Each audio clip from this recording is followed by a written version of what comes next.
Урматтуу онлайн университет платформасынын катышуучулары, бүгүнкү вебинардын темасы коомубузда актуалдуу болгон, маанилүү болгон көйгөйлөрдүн бирөөсү кайнене келин мамилеси тууралуу болмокчу.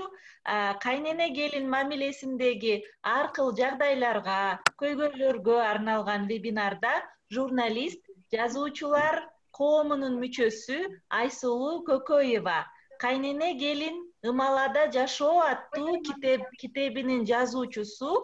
Ал бизге китеби тууралуу да айтып бермекчи, Айсулуу эже. Бул жерде катышуучулар менен үй бүлөнү сактап калуудагы кайнененин жана келиндин ролу, эки жактан кетчү көнүмүш каталар жана ийгиликтер, бүгүнкү күндөгү жаңы кырдаалдар, ажырашып кеткен күндө да ортодо бала болсо алардын тарбиясы, психикасы бузулбашы үчүн кайнене келиндин мамилеси кандай уланышы керектиги жөнүндө талкуу болот. Ошондой эле биздин вебинарда кайнене келин көйгөйү боюнча катышуучулардын суроолоруна Кыргыз-Түрк Манас университетинин педагогика кафедрасынын ага окутуучусу, илимдин доктору Кадыян Бобекова жооп бермекчи. Анда эмесе биринчи сөздү Айсулуу Көкөева эжеге берсем. Айсулуу эже, кош келдиңиз. Рахмат, катышуучулар, саламатсыздарбы? Элира, рахмат. Мен эми баштай берейин.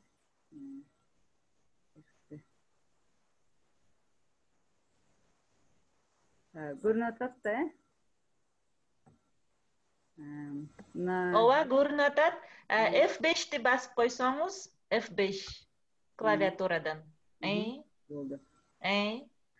Бул мен бул 2014 жылы ошо кайнене келин ымалада жашоо деген китебимди чыгардым эле.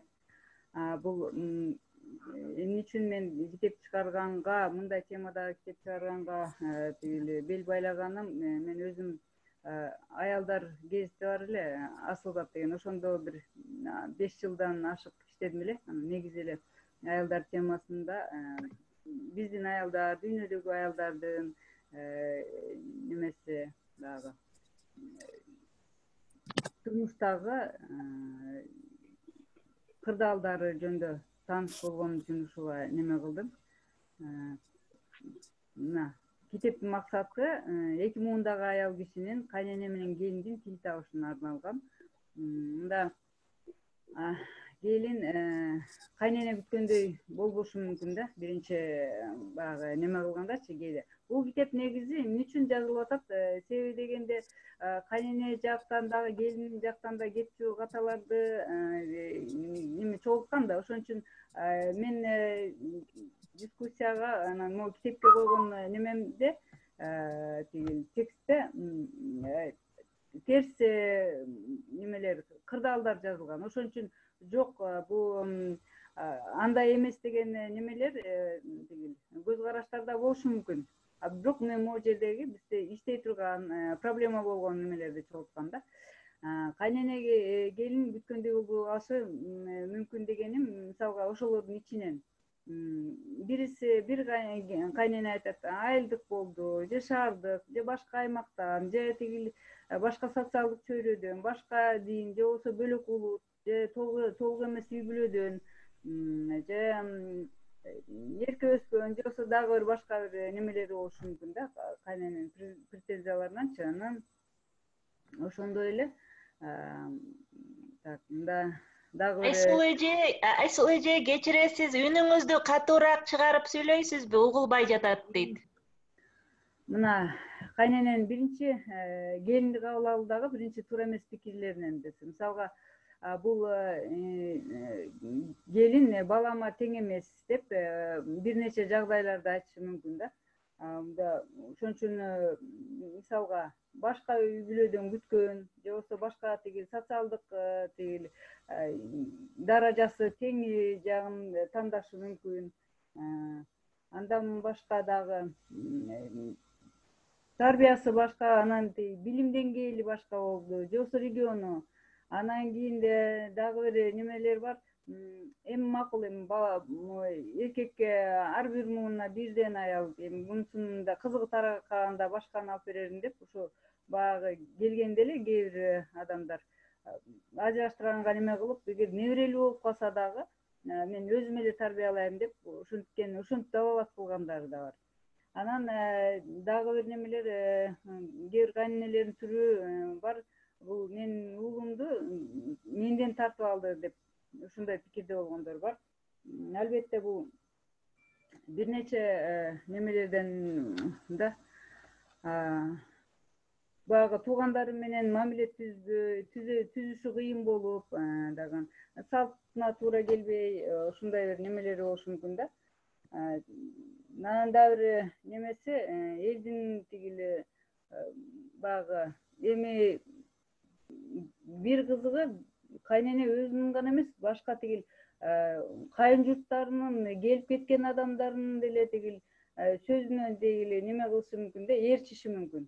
Ошо кайнене келиним ушундай болуп калды, салтты караган немеси жаман, сактабашы депчи, анан элге эрегишип, же болбосо элге ушу салыштырып, элдин келининечи ушундай болуш керек болчу, менин идеалдуу келин неме кылышым керек депчи. Анан дагы бир каталарынан келин кызымдын ордун басат деп ошону талап кылуу.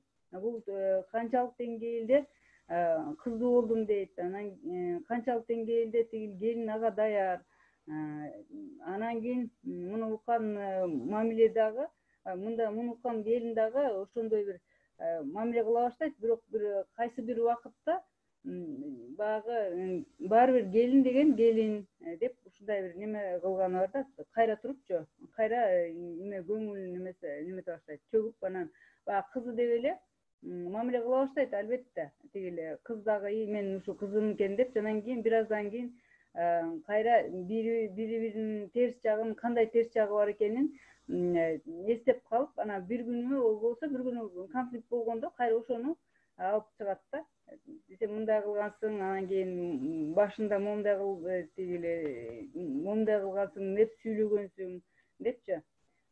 Анан 6-нчы бул баягы мага тигил уулум жаңы келин болуп келер кишини тааныштырбады, мен тандабадым деп ошондон тигил немеси ошол көңүлдө калышы мүмкүн. Анан бул бир күнү болбосо бир күнү баягы айтыла турган нерсе. Анан башында эле мен мындай тандамакмын, мындай неме кылмакмын депчи. Бул тааныш кээде келин келгенден баштап пайда болот, андай санда пайда болот, сөз арашында чыгат. Бул келин дагы муну дайыма эме түрү адам деген баягы эстейт да.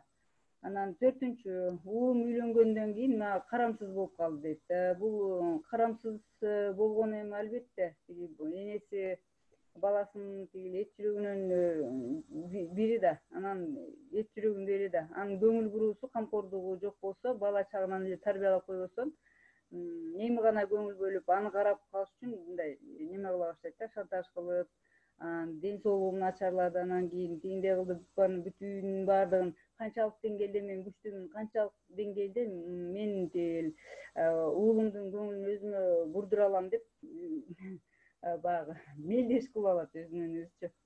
Анан мындай ошолордун ичинен эми мен мындай китептен кыска эме кылып алып атам да, келинди боорго тартуу боюнча кеңештердин кээ бирлерин алдым. Так, бул жерден мындай жаңы келген келин баягы үй бүлөнүн могу кайын журтунун, эгерде кайын журтунда жашаса, ошол үйдүн ритмин көнүшү керек да. Канча жумуш жасады, качан уктап атат, качан неметип ойгонуп атат, ошону карап мындай байкап турушу керек да. Мен бул жаңы келген келиндерге мамилени карап атам. Анан жаңы келген келиндерде ар кандай немеси болот, катачылыктары болот, аны түшүнүү менен мамиле кылышы керек да. Анан баягы эмоционалдык жактан баягы неме болот, эмоционалдык жактан чөгүңкү болот. Ошондой мезгилде кайрат берип кубаттап турган оң, анткени бул жаңы статус дайыма эле тигиле мындай өзүн кармана албай калышы мүмкүн. Анан кийин бул келиниңиз уулуңуз менен мисалга бир талаш тартыш болгондо өздөрү айтмайын ичине киришип, анан кийин мындай бир немеде ак кара деп бөлгөн да болбойт да. Себеп дегенде ал дайыма эле үй бүлөдөгү эрди катындын мамилеси аягына чейин эле сыртта турган адамга эч качан аягына чейин ачылбайт да. Анткени бир нерсенин себебинен башка нерсе боюнча конфликт болушу мүмкүн. Мындай мисалга анан дагы бир нерсе бул майда деп мындай көп айтылбайт дечи, кеңештечи, бирок бирөөлөрүн келиниңизди жөнүндө бирөөлөр келиниңиздин бирөөлөргө ушактап жатканын угуп калсаңыз, буга ортодо байланыштын, бири бириңиздерге ишеничтин жок экендиги себеп. Аны ушинтип тилдеп салбай, кемчиликтин үстүнөн иштегенди үйрөнүш керек. Бул эмне себептен бул маселе тигиле сыртка чыгып кетти, ошону талдаш керек да. Бул келин менен мамилени бузбайчы. Анан бул үйдөгү бир жамандык болсо, бул келинге түртө салуу же болбосо бирөө каза болот, же бир кандайдыр бир жаман бир окуялар болот. Мындайда кээ бир немелер эши кара жолтоо келин экен деп ошондой бир немеси мамилелер да болушу мүмкүн да. Бул албетте бул туура эмес. Анан дагы бир кеңештердин ушунун эле улай топтому келиниңизди ушактап жатса, мисалга ал ушактын төркүнү кайда экенин дагы жакшылап териштириш керек. Себеп дегенде ар бир бүлөнүн, ар бир адамдын дос душманы бар да. Ошон үчүн муздак кандуулук менен териштирүү жакшы. Андан соң келиндин энеси буга чейин кызды кантип тарбиялаган, кайнене кандай болот деп ошолорго дагы неме көз каранды да. Жамандык күтүү менен тарбияласа, мисалга кайненең момундай кылганың, мисалга кайненең болсо мынтмек, анан тигитмек, ай билесиңби деп ушинтип тарбиялап койгон немелер бар. Мунун баары тигил кантип жеңиш керек, ал кайнененин колунда. Анан келин дагы негизи тааныбаган үй бүлөгө бүлө күтүп, алардын жакшылык жамандыгына аралашышы бул абдан татаал нерсе. Анан мисалга кыз бала кезинде баягы өзүнүн ата энесин сыйлап, немеге көнбөй калышы да мүмкүн да. Ошогочу баягы даяр тамак, даяр оокат жасаса жасады, жасабаса жасабады дейт эне. Өзүнүн үйүндө төркүнүндө каалагандай жашап, каалагандай эркелеши керек. Эртең кандай күн күтүп турат, аны кайдан билебиз деп ошентип жөн коюшу да мүмкүн. Анан ошондо бул кыз бала бирөөнүн үйүнө барганда, анан кийин милдеттүү түрдө кайненени сыйлаш керек, милдеттүү түрдө кайын журтту сыйлаш керек деп ошого неме келип калганда эле анан кийин эсине келе баштайт. Окуй, мен энеме мындай кызмат кылган эмес элем да, мен энемди, атамды, туугандарымды мындай сыйлаган эмес элем да деп анан баягы болгон. Анан ошондо мындайда албетте жакшы сөз керек да. Келиндин дайыма жакшы жактарын айтып турганда, кайнене келиндин жаман жактарын айтканда дагы автоматтык түрдө укуп ала баштайт. Албетте жаман жагын десе, анан кийин кагып айтпай, ага дагы мындай жакшы неме менен катаны жакшы бир жакшы жактар сиңимдүү кылып айтуунун жолдорун табышы керек да. Ошондой эле жашка мындай кээде мындай болуп калат. Жаман кайнына жаш келин жакшы касиеттерин да көрбөйт. Ал эмес, жада калса, мисалга жакшы эле тигиле келген мындай бир 18-деги эмес, андан эметип калган эле кыздар болот. Ошол адамдын дагы кайсы жакшы адам болсо дагы мындай керелгечке жаман жактын айта берип, кайра өзү жеңген жаман касиеттерин да кайра кайра ошону эстетет да, кайра ойготот ошо жаман касиеттерчи. Ушундай бир дагы кырдаалдар болот. Мындай ошол жакты дагы карашы керек да, кайнене болчу киши. Анан бул жаман келиниңизди начар деп ойлосоңуз, адамдын албетте жакшы болушу астаса жаман болуш бир бакта дейт. Мындай жаман келин деп албетте канчалык санай берсе адамда эми келин эмес, негизи эле адамдарда бир топ эле да, эгерде жаман жагын көрсөтчү.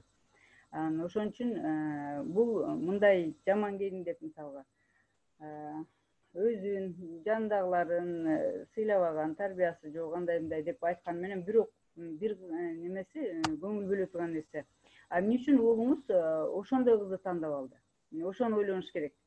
Мындайда мындай сиз начар деп ойлогон кызды тандоосуна эмне түрткү берди? Ата-энесине эрегишип алып келдиби? Же ата-энеси менен өзүнүн башка касиетин дагы, башка көз карашын көрсөтүш үчүн балким ошондой кыз таап келдиби?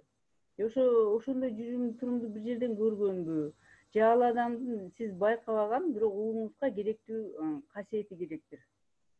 Кээ бир мындай немеде, кээ бир чечкинсиз эркек балдар мындай лидер, айтканын айткандай дегендей кылган кыздарды тандашат. Эми ар кандай кырдаалдар болот да, бирок ошону эмне үчүн балаңыз мындай адамды алып келген, сизге жакпаганбы же жакканбы, ошондой адамды тандаганына да сиз да энеси катары ойлонушуңуз керек да. Анан бул дагы бир неме, жүрөк оорутуу, көз жаш алып келген тарбиялар. Албетте бул келиндин бир нерсени үйрөтүп атканда сөзсүз тигили мындай чукуп жаман жагын айтып, анан кийин мен жакшы деп айтып атпаймынбы, жакшы болсун деп айтып атпаймынбы деп сынды дагы баягы адамдын жүрөгүндө калчудай ушундай бир айткан адамдар болот. Бул үрп адатын, тарбиясын, туугандарынын кемчиликтерин, өскөн жерин же регионун белгилеп, мисалга үйдүң жыйнайт, сен эми билмек белең, мындай үйдү жыйнап көрө элексиң да, же болбосо мындай оокат кылып көрө элексиң да, эми кайдан эми кедей болсоң, же болбосо эми силерчилеп биз андай кылбайбыз, биз деген момундай кылабыз депчи. Жада калса эң бир жаман касиеттерден бул неберелеринин дагы бир жагымсыз көрүнүштөрүн тигили ушу бир жагынан эме кылышат да. Жакшы касиет болсо биздин тукумдан, биздин балдар ушундай деп, же болбосо жаман касиет болсо бизде мындай жок эле, билбейм каяктан мындай болуп калган, кимди эле тартып калган деп ары өтүп бери өтүп ошенткен дагы адамдар болот. Албетте мунун баарын тигил мен жакшы эле тигил жакшы болсун деп айтып атам го депчи. Бирок чындыгында бул тигил кайнененин келинге жүрөгүнө оор нерсе алып келе турган тарбияларынан, тырмакчанын ичинде тарбияларынан бири экенин эстеши керек да. Анан эме мындай уулуңуз ажырашып, небереңиз келиниңиз менен кетип жатса, бул аябай чоң нерсе. Анткени бул немеде ажырашып атканда албетте тигили кетип бараткан бала ширин көрүнөт, үй бузулуп атканда бул аябай чоң нерсе да. Анан мындайда кайнене айрыкча бир этият жүрүм турум кармаш керек да. Кайнене келин менен дагы ошо небереси үчүн келин менен дагы небереси менен дагы кол үзбөшү керек. Ошого болгон колунан келген ишинин баарын жасаш керек. Мындай балдардын дагы башка тууган туушкандарга дагы ажырашып жаткан келинге катуу сүйлөбөгөндөй, жакшы мамиле кылганга неме кылыш керек. Мисалга уулу жаман көрүп, жүрөгү ооруп, баягы жаман тигили реакция кылып атса дагы кой дей турган нерсе бул кайнене. Себеп дегенде бала деген келечек да. Ошону бул эскерткен кайнене бул эстүүлүктү билгизет инсан катары. Анан кийин бул ажырашкан бүлөдө кайнененин негизи эле кайын журттун эки кайын журтка тең эле бирдей небереге мамилеси кандай. Мисалга кээ бир немелер кайнене чоң ата чоң энеси болуп калат да. Анан ажырашуусун баягы баласын неме кылыш үчүн баласын актап туура эмеспи актап анан кийин тиги конокко келген, каттышка келген неберелерине неме айтышы мүмкүн да.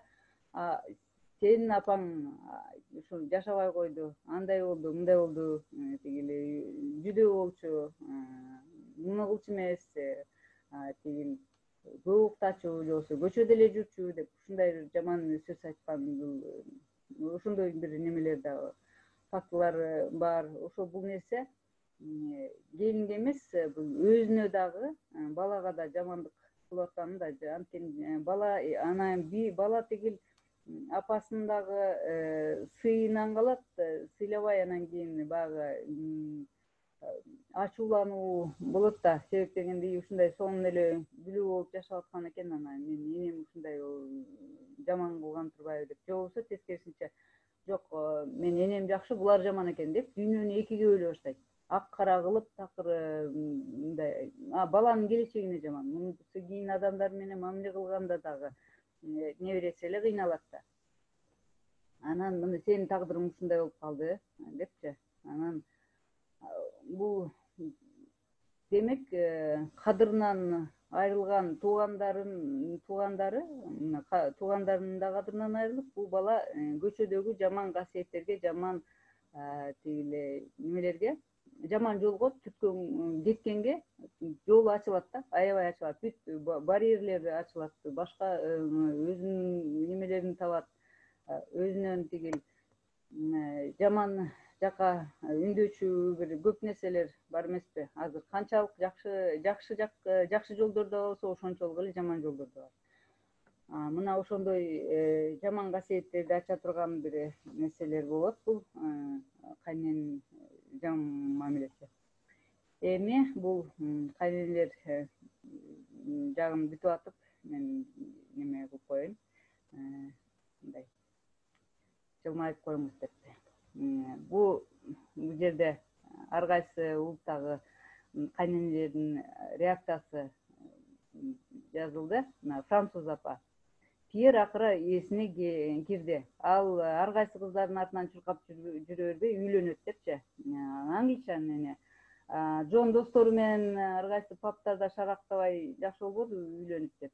Америкалык апа эми сен биздин үй бүлөлүк бизнеске көбүрөөк салым кошот. Себеби бар, анткени үй бүлөсүн багыш керек деп. Еврей эне Абрашага бош үйдү оңдоп берейли, Сара келиниңиз ага көп бала төрөп берсин деп. Орустун апасы эмне дейт? Кантип мен Ванечкамды көчөдө көрүнгөн кызга кармата берем.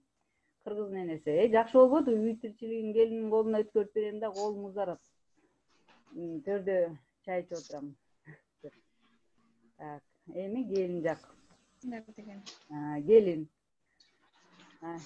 Келин албетте баягы буга келин бөлүмүнө көбүрөөк неме бөлүндү, текст бөлүндү.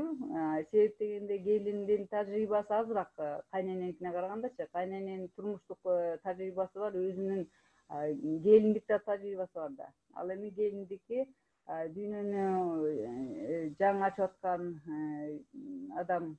Анан бул бир жагынан да белгилей келе турган нерсе, бул Советтер Союзунун мезгилинде тарбия көрүп, анан кийин каада салттык кармаганга, ааламдашу көп таасир бербеген мезгилде тарбияланган да, учурдагы кайненелерчи.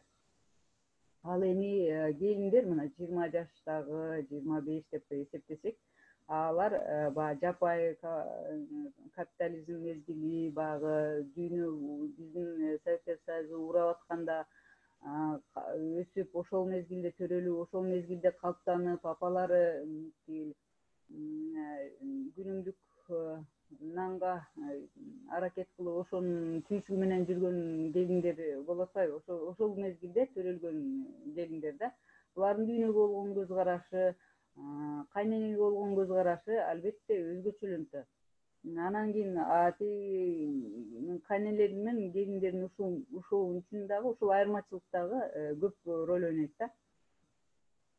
Ошон үчүн мына бул да келин бул күйөөсү менен сүйлөшкөн жигитин эле эмес, үй бүлөсүн дагы сураштырышы керек. Ошол үй бүлөгө бакыт бере аламбы, ошол кишиге бакыт бере аламбы, кандай алар кандай, менин кемчилигим менен артыкчылыгымды кандай кабыл алышат, ошол жагын ойлонушу керек. Анан кайнене дегенден кийин анын тажрыйбасы, кийин сүйгөн жарыңыздын немеси энеси болгон үчүн дагы биринчи эле ошол себептер үчүн сыйлашы керек болот. Анан үй тиричилик жагынан көп мындай тиреше бергенде эле болбогон нерсе, муну башка тирешпей туруп чече турган жолдорду издеш керек. Ал албетте ал кайнененин индивидуалдуулугуна жараша болот да. Анан кийин албетте жакшы сүйлөшүп, кимиси үйдө тиричилик кылганда кимиси кайсы ролду аткарат, кимиси өзүнүн жашоосу жеңил болуш үчүн эмне кылса, кайсы милдетти алса жеңилирээк болот, ошону жакшылап чечип алган жакшы. Мында арданын деле кереги жок. Бир адам акчаны жакшы табат, бири үйдү жакшы жыйнайт дегендейчи.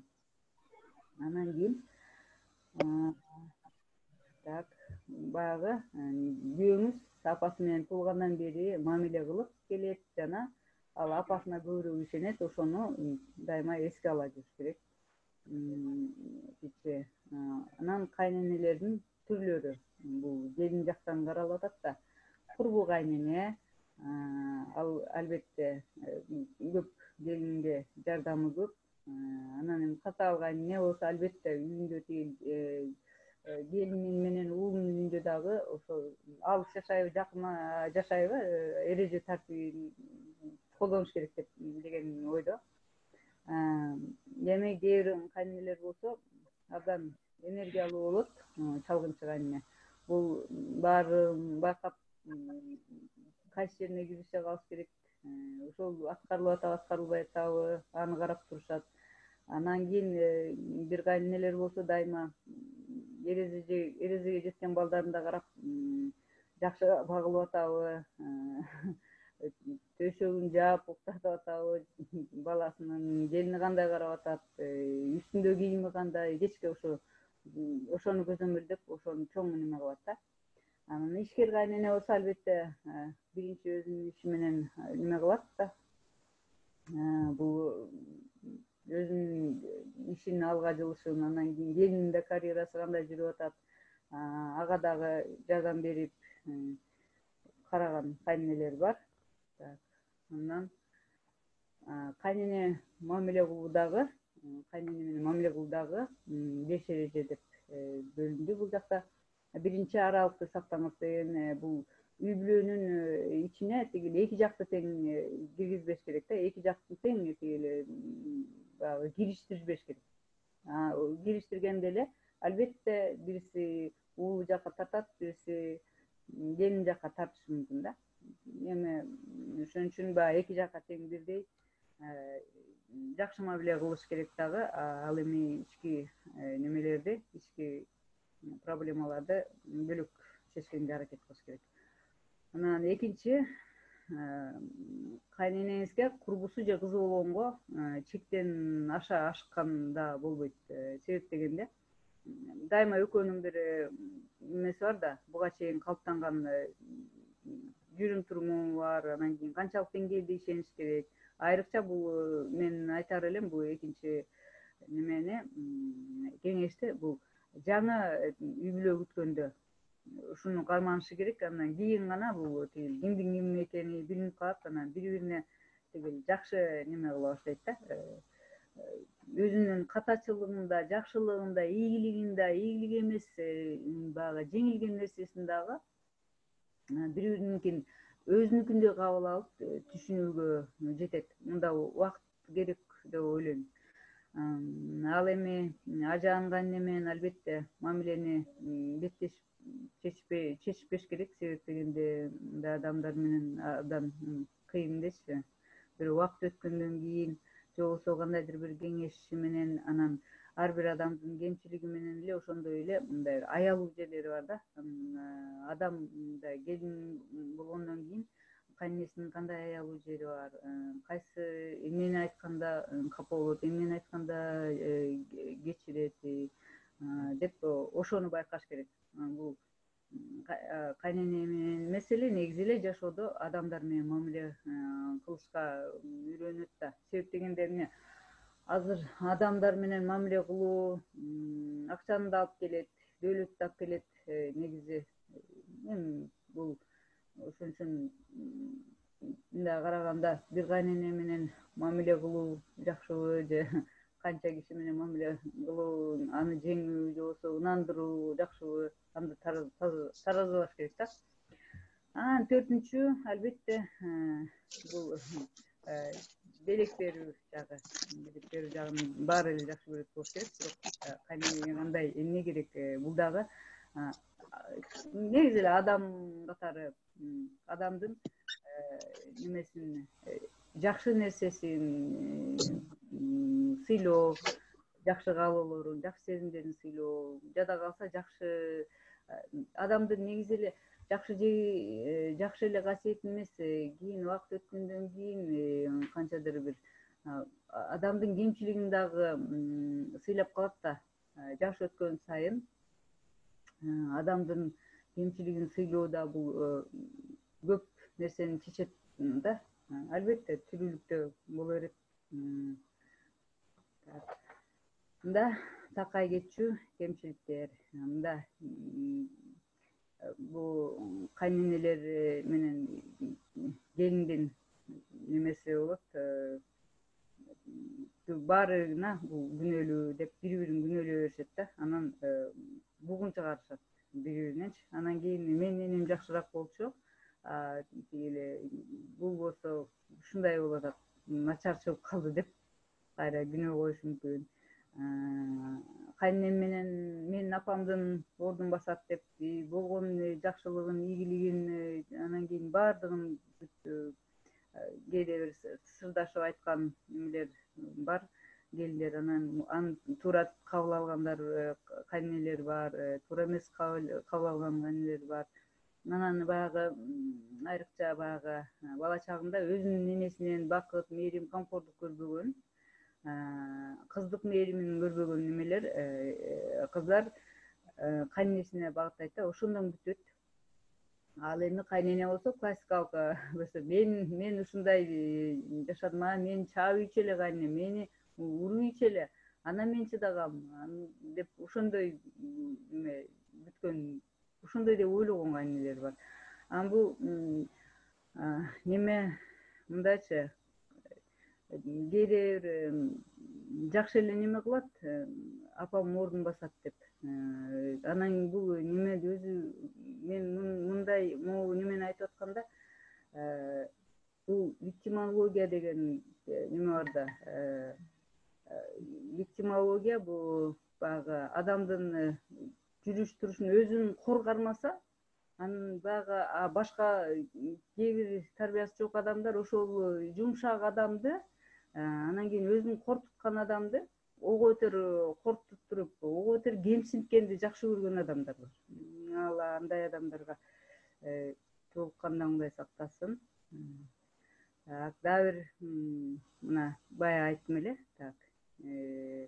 сыр айтам деп ойтоону айта бербеш керек. Бул баарына эле тийиштүү, бирок келин тигили кайненесин аябай неме кылып, башындачы аябай жакын көрүп, анан кийин ким кайсы тууганы эмне болуп орду, анан кандай кеңсе түрмөгө жатты, анан кийин кайын журту өзүнүн төркүнүн кимисинин кыялы жаман, анан кийин кимиси бай, кимиси кедей, ким кантип айды, ким кантип кедей болду, ушундай фактыларды айтып, кайра кийин өзү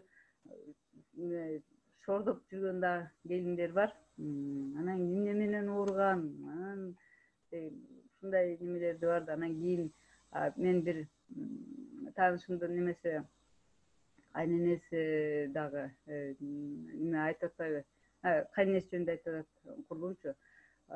Бир күнү мен отуруп немесем дейт, отуруп сүйлөшүп отургандан кайненем айтып калды, ай мен баягы неме мен акырын байкап турам да, ким эмне дейт, идиш жууп атып, анан кийин абысындарым сүйлөшүп атат, мен унчукпай турам, анан кийин кайненем айтты, анан мындай деп ошентип айткан, анан мен шак гана эстеп калдым. Анан кийин бир күнү анан кайненем менен урушуп кеттим, анан айттым, баягындай сиз ушинтпедиңиз беле, билбейм, өзүңүз айтпадыңыз беле, мына тетиги абысынын турганда, бул абысынын турганда депчи.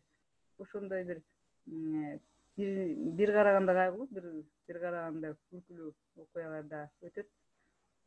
Так, келинге кеңештерден бул бири-биринин идеалдуулугун күтпөш керек. Анан экинчи, кайнене менен келин канча убакыт бирге турса да бири-биринин мындай кемчиликтерин аңдып ошого көнүп да калат да. Бирок баары бир адам болгондон кийин, билүү болгондон кийин бири-бирине ишениши керек да. Анан өзү кайнененин ордуна келин өзүнүн кайненесинин ордуна коюп көрүш керек. Кандай болот эгерде мен ушундай болсом, менин балам болсо, мен ушундай кырдаалдуу болсом, анан кийин келиниме кандай мамиле кылмакмын, мен өзүмө кандай мамиле кылмакмын, өзүм келиниме кандай мамиле кылмакмын депчи. Анан бул нерседе анан кийин келин сырдашып атканда же болбосо ошону байкаш керек да. Албетте бир унчукпай, дуңкуюп эле экөө эки жактас сыр бөлүшпөй деп жүрө берген да туура эмес. Бирок ошондой нерседе, ошондой кырдаалда келин кайсы теманы тандабаш керек. Эмнени сүйлөшүп-сүйлөшпөгөндөй, сырдашпагандай боло турган кээ бир кырдаал болот да. Мындай. Ошон үчүн мен мисалга айтар элем, башка өзүлөрүнүн үй бүлөсүнө тийиштик кылбаган жаңылыктарды айтуу, ошолорду бөлүшүү ушул жакшы го. Так, биякта кайненелердин түрлөрү бул дагы токтолуп кеттик. Уулун жалгыз тарбиялаган, жалгыз баккан энелер, кардуу кайненелер, келин кийин тигил көп акча тапса, же болбосо тигил карьерасы жылып кетсе, мен тоготпой коет, менин баламды тоготпой коет, ошон үчүн келинди башынан катуу кармаш керек деген ойдогулар. Анан кийин баягы келинди алганда кайнене ушул климактерийский маалда болуп калат экен да. Аны дагы келин эске алыш керек. Кайненем канчада, ден соолугу кандай өзгөрүүлөр болуп атат. Бул өтө турган нерсе. Ушуну караш керек депчи. Анткени бир маалдан кийин өзү эле ошол немеге кирет. Бул дагы таасир бериши мүмкүн.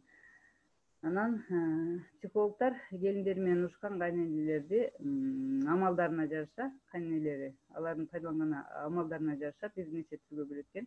Башкарган жакшы көргөн кайнене, кежир кайнене, арамза кайнене депчи. Булар менен дагы бир атайын иштеш керек болот келинге. Анан бул оор мамилеге алып келе турган жагдайлар, күйөөсү каза болгон кайненелер күйөөсүнө болгон камкордугун баласына эмерет. Мында уул да атасынын ордун басып, апасына көбүрөөк камкор болот да. Ошондо анан дагы бир түрү баласы менен начар мамиледе болуп, анан кийин баласы менен келини аркылуу сүйлөшөт да. Келинине догорунат, келини менен урушат. Келин тигил айтса экен дейт, уулунун кемчилигин тигил келин айтат, келин анан күйөөсү менен урушат, ушундай да. Анан тегерен анан кайра эле келин жаман болуп чыгат. Анан кийин жалгыз тарбиялаган неменики, кайнененики албетте көбү жакшы эле неме кылып тосуп алышат келиндин. Бирок бир аздан кийин эгерде келин баш бербегендей көрүнүш жүрүшү мүмкүн да, ошондо конфликттер башталат. Келиндин дагы бир түрлөрү бул мындай неме катары эле чогултулду. Бул кандай түрлөрү? Какчыңдаган кайнене, жакшылыгын милдет кылган догурунчак кайнене, куу кайнене, бир күн оор бир күн соо кайнене деп. Бул эми тамаша иретинде бөлүндү. Албетте анын ар биринин эмеси бар. Кайнененин үй бүлөсү, кайнененин үй бүлөсү бул өзүнүн чоңойгон үй бүлөсү дагы, анан кийинки үй бүлөсү дагы бул келинге мамиледе чоң таасир берет. Үй бүлөдө жалгыз уулдун келини болуш башка. Эки уулу бар болсо, эки уулунун келинин мындай кырдаалда кайнене салыштыра баштайт да. Мындай бирде жакшы тегиз мамиле кылган жакшы, бирок эки уулдун келиндери бириси мисалга айтайлы бай, анан бардар жерден болсо ага мамиле башка болушу мүмкүн, же болбосо кедей, өзүнүн мээнети менен акча тапкан келин болсо ага башкача мамиле болушу мүмкүн. Анан бул экөөнүн салыштырып ойлойт, ушу адамдар баягы экөөнү салыштырганда ии депти арданып, тигинси дагы тигил акча аз тапкан дагы кыймылдап жакшы көп акча таба баштайт деп. Бул албетте туура эмес көз караш. Ал эми кызы менен уулу бар кайнене болсо, бул экөөнү тегиз мамиле кылганга аракет кылат кээ бирлери, албетте. Анан көп уруш алып келе турган жагдайлар бул албетте биринчи эле тазалык маселеси. Ошону кандай чечилип атат ар бир үй бүлөдө, бул дагы чоң неме кылат. Анан кийин баягы дөсү көп акча тапса эле, анан кийин келин акчаны кандай колдонуп атат, ошону контролдоого аракет кылган немелер бар да, кайнене. Бирок бул кээ жакпайт. Анткени мындай оокат кыл, мындай тигил колдон акчаңды деп кээде туура айтышы мүмкүн, кээде натура айтышы мүмкүн. Баары бир көп келиндер кабыл албашы мүмкүн да. Анан ашканадагы майда тирешүүлөр, бала тарбиялоо боюнча көз караштар ар кандай болушу мүмкүн. Анан келиндин таанышы көптүгү баш бербөөнүн тигили негизи катары көргөндөр бар. Бул тааныштары көп депчи. Анан ошол да кызгануу немесин кылат да, менин бийлик сферамдан кетип калышым мүмкүн депчи. Анан салт билбейт, эл менен катышканды билбейт деп да күнөө коюшат. Анткени муну тигил тарбиясы, үрп адатты сыйлабайт депчи. Начар үй бүлө болсо, тукуму ушундай деп, ошондой жактары да бар. Эми мындай кайнене менен келин маселеси муундар көпүрөсүнүн бир түрү. Ошон үчүн кайнене да келин да бири-бирин өзгөртөм деши, тажрыйбасына таянып тарбиялайм деши мүмкүн. Албетте бул дагы таразага салына турган нерсе. Ар бир жагдайда өзүнүн бир немелери бар да, нюанстары бар. Ал эми үй бүлөнү сактап калыш үчүн эки тарап тең бири-бирин жакшы жаманы менен кабыл алышы, биргеликте жакшы жакка өзгөрүүгө аракет кылуусу зарыл. Көңүл бурганыңыздар үчүн чоң рахмат. Үй бүлөңүздөр менен бактылуу болуңуздар.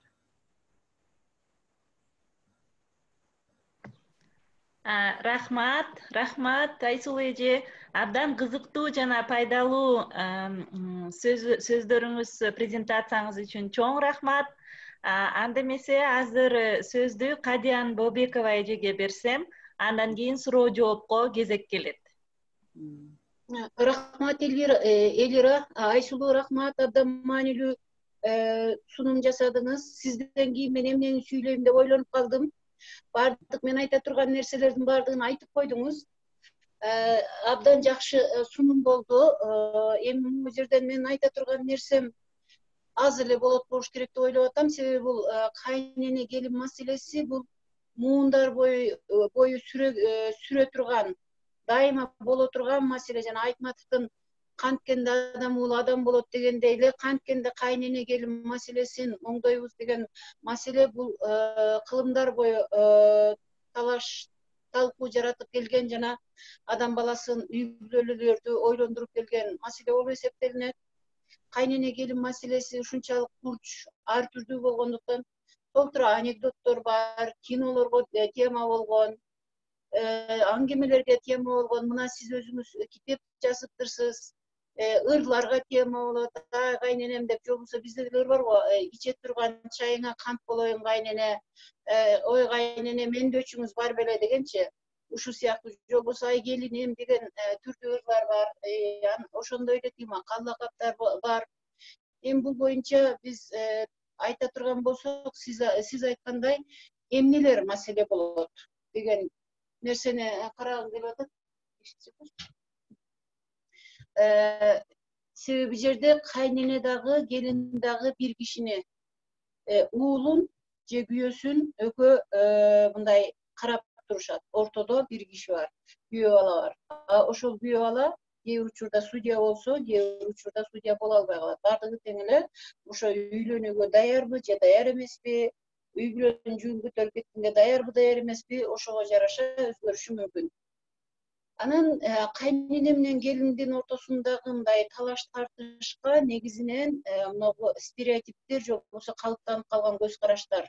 Кайнене деген өзүнөдөй болбойт да. Элдин кызы келип, бирөөнүн кызы келип, кызыңдай болуп бермек беле. Келин деген ушундай болот да. Эми Кудай сактасын, биз келин алган атабыз деген сыяктуу башынан баштап айтылган сөздөр ошо келин боло турган жаш кыздарда, ошо турмуш кура турган, бойго жетип калган жаш кыздарда да белгилүү бир стереотип көз карашты пайда кылат. Ошондой эле келин ала турган кайненеде дагы азыркы кыздар башкача болуп кетти деген сыяктуу сөздөр менен түрдүү ойду жаратышы мүмкүн. Андан башка дагы кайненелер эгерде мурда өздөрүнүн кайненелеринен түрдүү кордуктарды көрсө, ошондой кордуктарды дагы келиндерине көрсөткүсү келет. Мисалы үчүн, илгери биз колубуз менен эле кир жууп койчу элек, азыркы келиндер машинага салып коюп эле чарчап калышат деген сыяктуу, ошо мен көргөн азапты бу да көрүш керек деген сыяктуу бир күтүү бар. Андан башка дагы кээ бир учурларда кайненелердин кээ бир ата-энелердин, ошо кайненелердин келининен эмнени күтүп атат? Келин алып атабы, үйгө кызматчы алып атабы, жумшай турган же түшүнө турган бир бүлө алып атабы?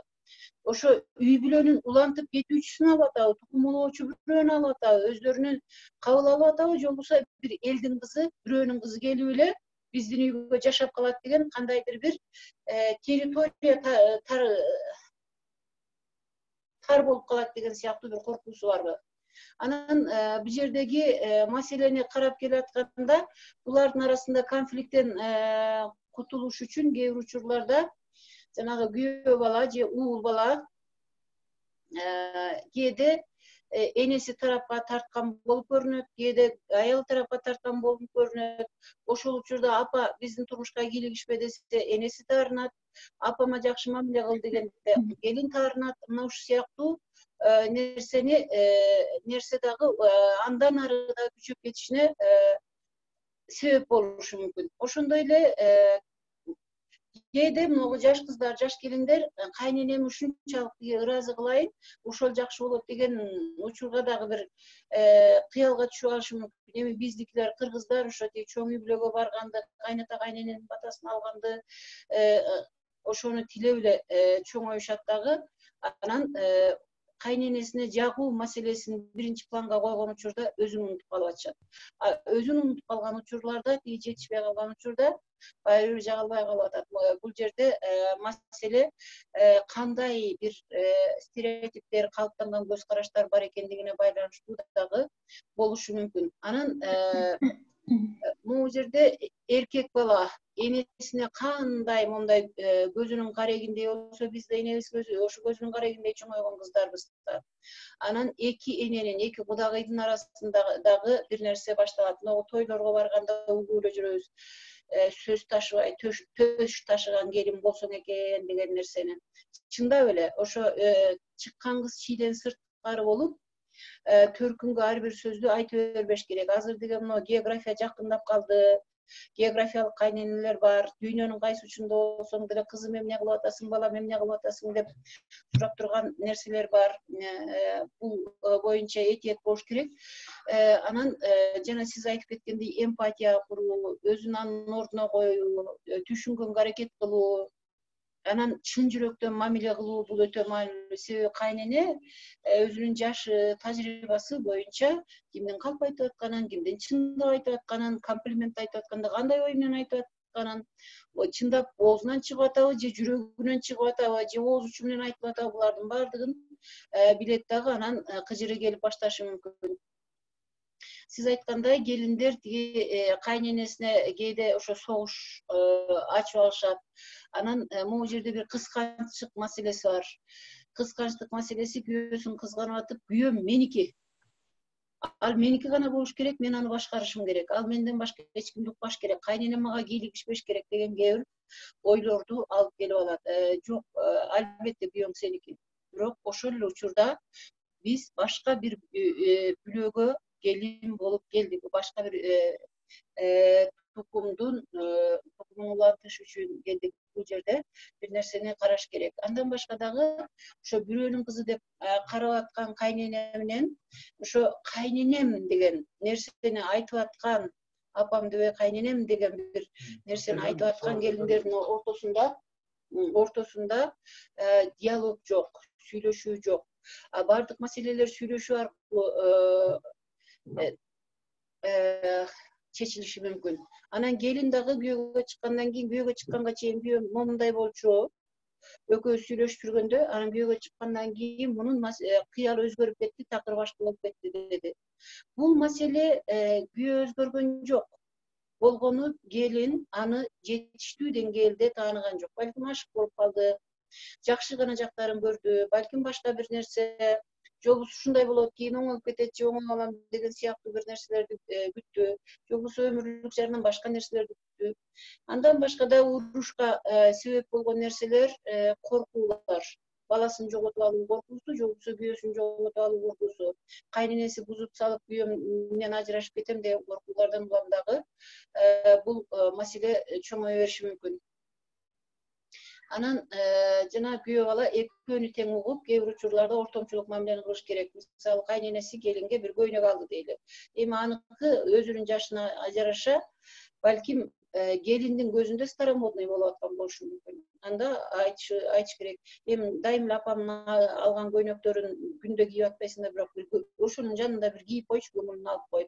Анан кайра чечип сал, башка жака баратсың да, неметип ал деп. Апасына барып айтыш керек. Сенин көйнөгүң кийбесе деле эми кийет да, эми башка бир ошону деле маселе кыла бересиң го апа, эми сен түшүнүп кой, эми ал жаш. Андай свет жакпайт экен, башка бир күн кийет, сөзсүз мен кийип алып келип сенин көңүлүң көрсөтөм сага деп, мындай көңүлүн алуу маселеси, ортомчулук маселеси болуш керек. Анан келин менен кайнененин ортосунда калып калбай, эркек дагы экөөнүн сүйлөшкөнүнө мүмкүнчүлүк бериш керек. Анан бул сүйлөшпөгөндөн улам сенин энең минтти, сенин аялың минтти дей берген экилүү сүйлөшүү бар, үчөөнүн сүйлөшкөнү жок. Кайнене келин менен сүйлөшпөйт, күйөө менен аял, уулу менен энеси гана сүйлөшүп атат. Уяны курган экөө. Бирок ошол уя канчалык туруктуу? Эмнеге үйлөндү? Бул маселени карап беришибиз керек. Үйлөнүп атканда Кудайдын ыраазычылыгы үчүн үйлөнөт биринчи. Экинчиден шартсыз сүйүү болуш керек. Сен мындай кылсаң, мени уксаң, анан мен каалаганымды жасасаң, анда мен сени сүйөм.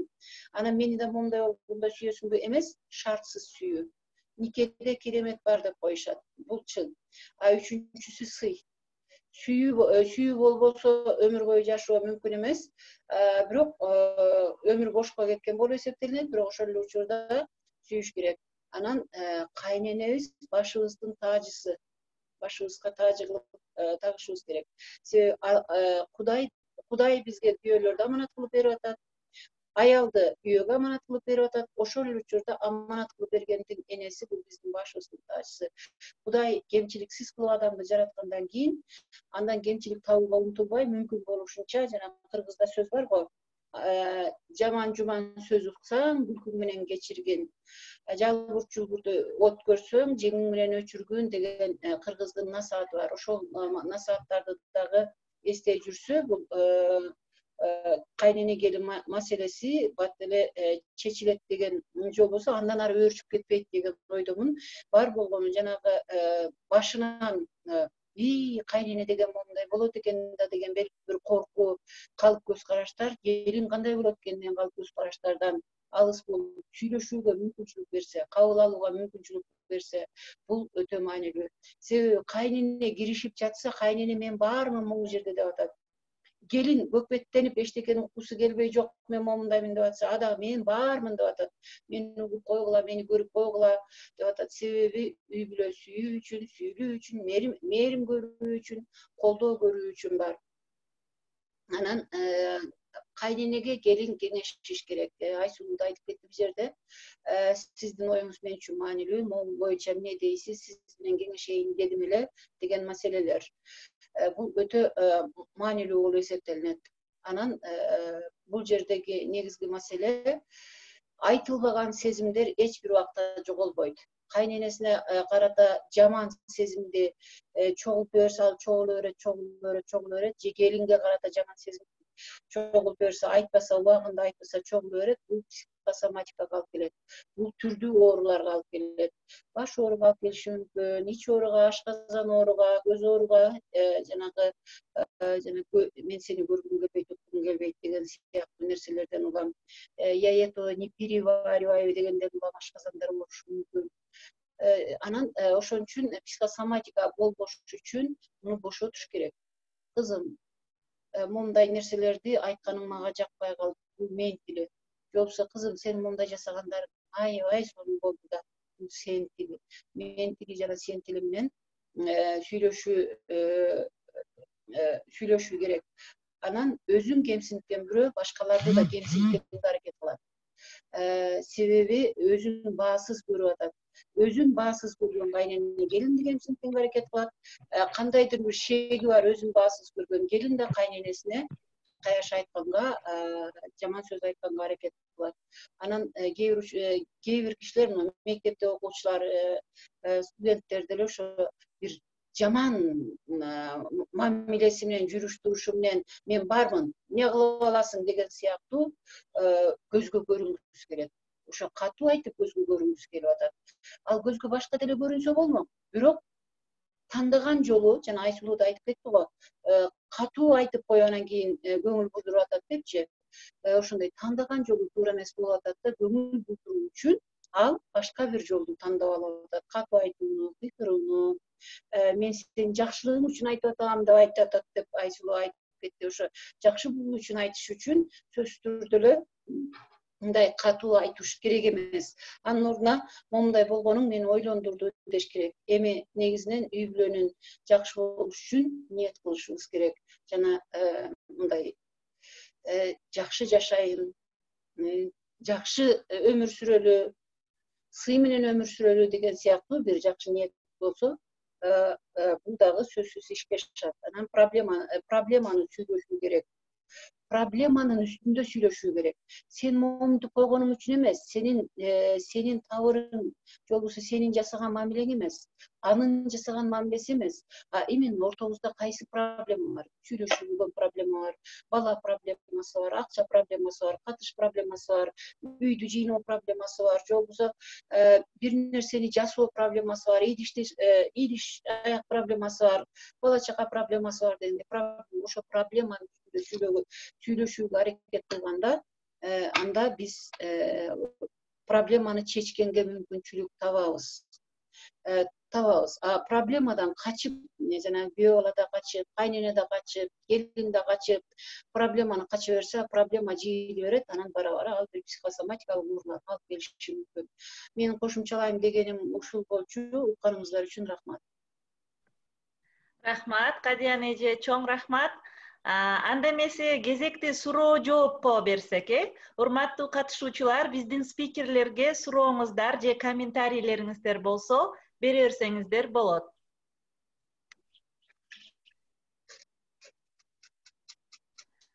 Бул жака чатка жазыптыр. Саламатсызбы? Консультация үчүн кимге кайрылсам болот дейт. Консультация үчүн кимге кайрылсаңыз болот? Үй бүлө психологдору бар. Ошо психологический центрлерден ошолорго кайрылсаңыздар болот. Анан маселеңиз эмне экенин тактап алып, ошого жараша психологдорго кайрылсаңыздар болот. Рахмат. Дагы катышуучулар сурооңуздар барбы биздин спикерлерге? Балким башка мамлекетте жашаган кыздарыбыз кайнене маселеси, келин маселеси жөнүндө айтып беришеттир.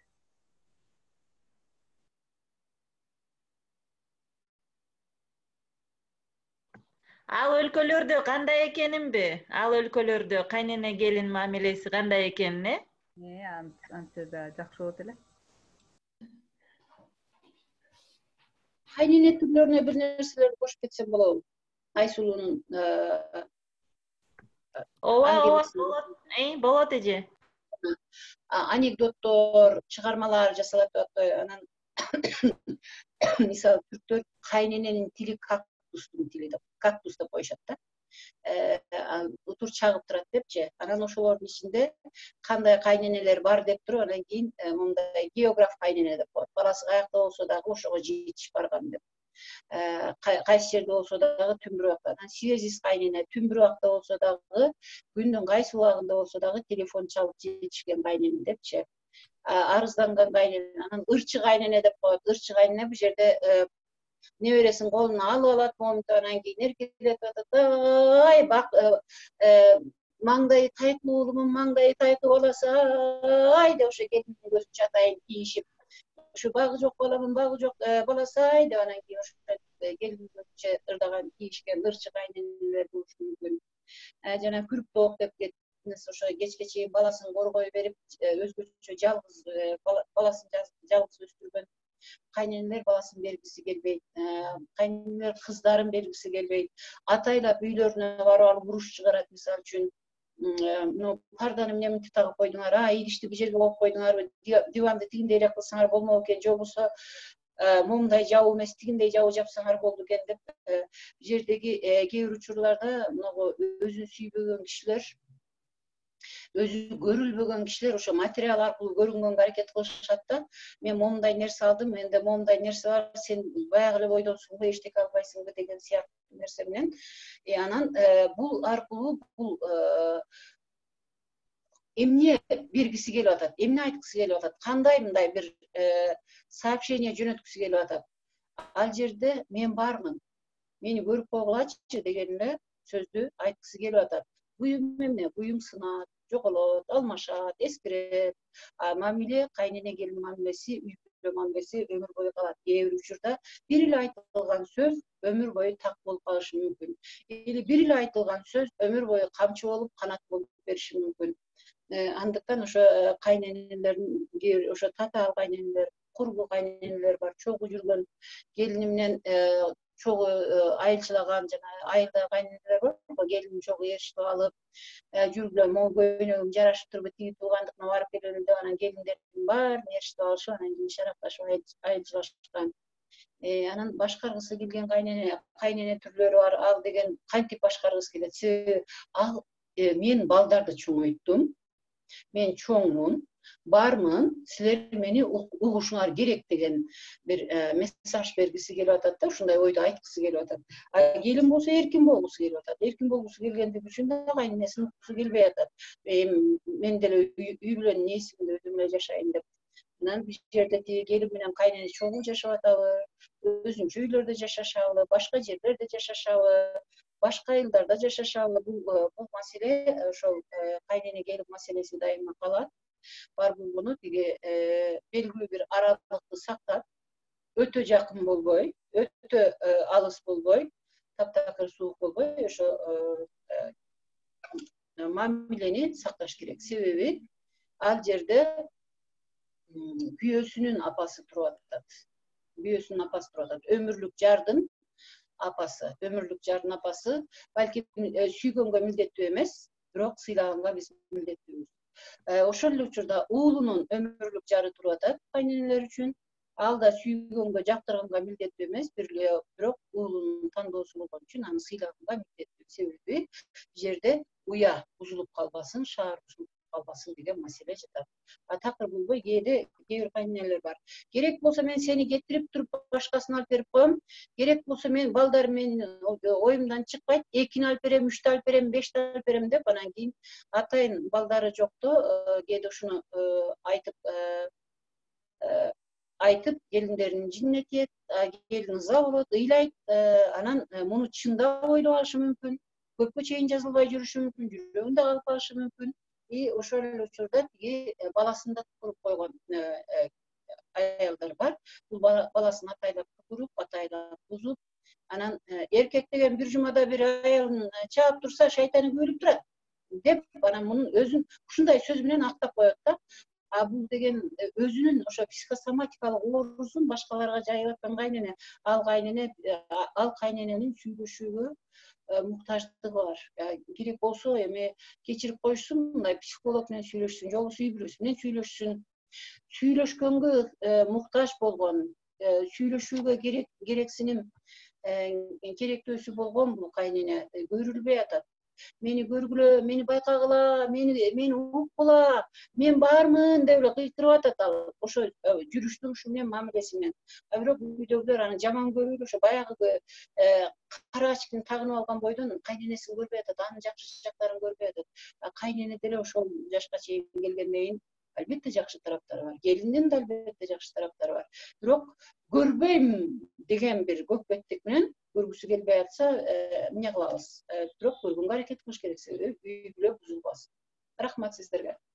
Рахмат. Чатта суроо сурап атат. Жамиля Молдокеримова дейт: эгер конфликт болуп кеткен болсо жана мамиле үзүлүп калса, бул абалды кантип чечсе болот дейт. Конфликт болуп кетсе, конфликт болот, идиш-аяк кагышат үйдө.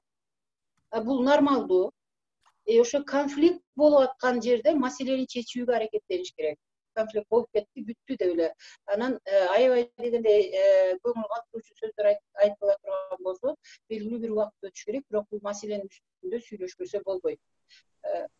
Сүйлөшүп чечиш керек. Мен дагы кошумча алып коеюнбу, Бул менин оюмча бул суроо бергенде неме окшойт. Баягы урушуп, конфликт болуп, араздашып, канча бир убакыт катташпай калган неме боюнча окшойт. Бул бир күчүү болгондун бир жакшы жери бар да. Күчүү болгондун бир сонун бир укугу бар. Алдына биринчи келип кечирим сураганчы. Биринчи келип катташа берген, урушуп кеткенден кийин деле көчөдөн көргөндө биринчи салам берген. Ал саламыңды алабы, албайбы? Ал өзүнүн проблемасы. Бирок күчүү катары бир аябай жакшы да. Мен ушуну колдонуш керек, дасторконду колдонуш керек, жакшылыктарды колдонуш керек, туулган күнгү, майрамбы, канча көңүл калышты. Анан кийин ошол немеден кийин муну аябай жүрөктүү угуш керек да. Канчалык деңгээлде неме кылыш керек? Келинби, кайненеби, келин менен кайнененин ортосунда канча убакыт өттү? Кечиргенге даярбы же даяр эмеспи? Чын эле жүрөгү менен кечиргенге, алдыга кадам таштаганга психологиялык жактан даярбы? Азыр дагы кандай конфликттер чыгышы мүмкүн? Ошондо өзүн кандай алып жүрө алат? Ошол жагын жакшылап таразалап алыш керек да. Мисалга, эгерде даяр эмес болсо, анда туруп туруш керек. Бирок бул пендечиликте ар кандай нерсе болушу мүмкүн да. Ошон үчүн анан аябай чуткий болуш керек да, сезимтал болуп, анан кийин эмне себеп менен урушту, кандай акыркы урушуп атканда кайсы сөздөр айтылды, канчалык көңүлдө кала турган, канчалык жүрөгү оорута турган сөздөр айтылды. ошону таразалаш керек. Эгерде мен эми катташсам, эми эмне кылышым керек? Кандай адамга мамилебизди кантип түзүшүбүз керек? Ошону жакшылап ойлонушубуз керек. Келинби же кайненеби? Анан ошол границадан келатканда, ай, могу кызыл эмеге келдик, кызыл желекке келдик, ушул жерге чейин.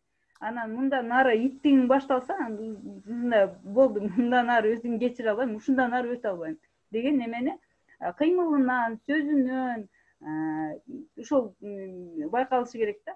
Анткени өзүң бир какой-то бир границаны басып кеткенден кийин анан же ары хуже болот, же ошол жерден токтолуш керек. Анан эми ошол дагы айтарым, күчүнүн ошондой мүмкүнчүлүктөрүн пайдаланыш керек. Баланынбы же өзүнүнбү же күйөөсүнүнбү туулган күнү болсо жакшылыкка биринчи чакырыш керек.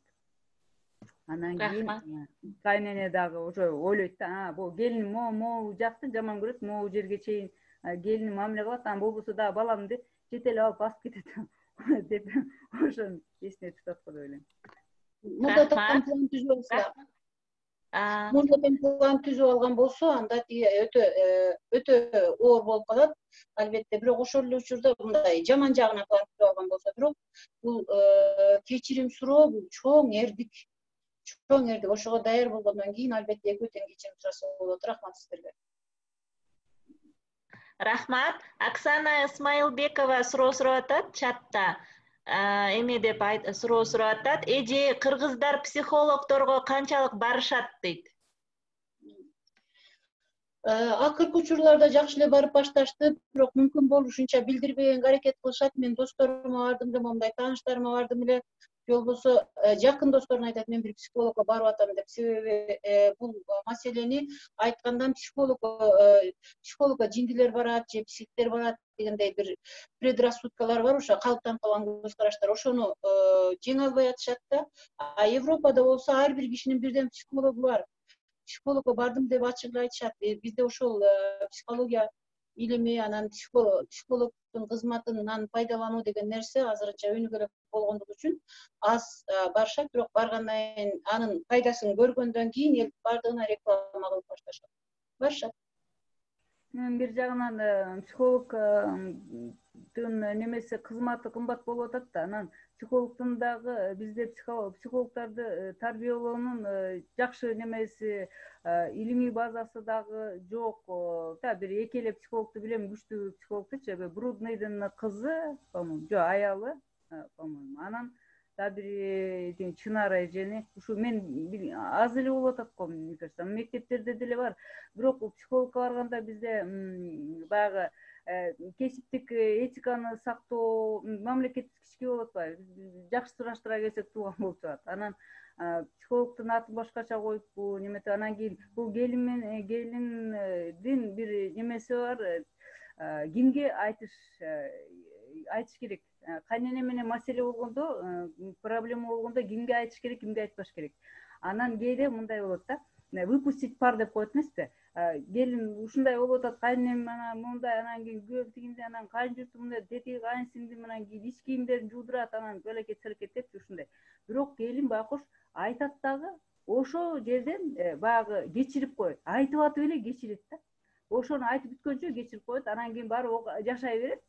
Тиги же баягы немени маалыматты уккан киши аны кайра жайышы мүмкүн же дагы бир нерсе кылышы мүмкүн.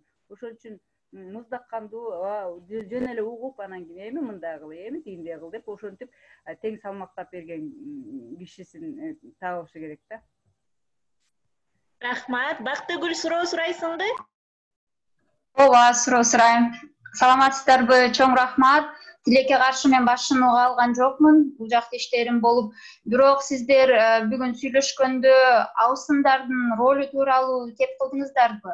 Алардын ролу канчалык ушул кайнене, келин маселелеринде мындай жакшы кылган да ортосуна чок салган учурлар болгонун бул биринчи суроом. Экинчи суроо бул акыркы сүйлөшүп атканга эметип, бизде өкүл ата, өкүл апа дегендер да бар эмеспи, туурабы? Мисалы үчүн келин башка бир үй бүлөгө кошулганда ошол келинди мындай кеңеш жагынан болобу, ар кандай жагынан колдоо көрсөткөн бул өкүл апа депчи. Ошол канчалык өкүл апалар ошондой ролдорун так жакшы аткарышат да негизи ушул келин кайнене маселелерине да мындай байланыштуу. Рахмат.